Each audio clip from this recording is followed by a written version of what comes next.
আমার একজন বন্ধু বিদেশ থেকে বলেছে, কুণালদাকে বলেছে, বলছে বাঁকা দা কুণাল, বলেছে নতুন বাঁকা কুণাল, বাঁকা চাঁদ আমাদের কোন দিকে বাঁকেন এখন দেখুন। আগে দিদিমণির বিরুদ্ধে বেঁকেছিলেন, বলেছিলেন মমতা ব্যানার্জিকে জেলে পুরে দাও, পরে বেঁকে দিদিমণির হয়ে কথা বলছেন, এরপর আবার নতুন বাঁক দেখতে পাচ্ছেন।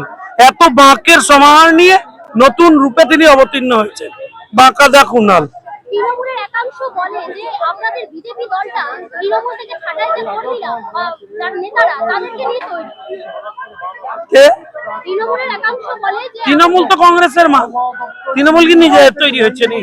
কংগ্রেস থেকে আসা মা, বড় বড় কথা। কে? আমি দলে খুব ক্ষুদ্র পদে আছি, এত বড় বড় প্রশ্নের উত্তর দিলে দল থেকে লাত মেরে বের করে দিই। হ্যাঁ, আরে আমার এখনো এটা বলবার অধিকারই নেই দলে, যত আমার তো একটা এখতিয়ার আছে না, এর থেকে বেশি বললে দল থেকে বের করে দেবো।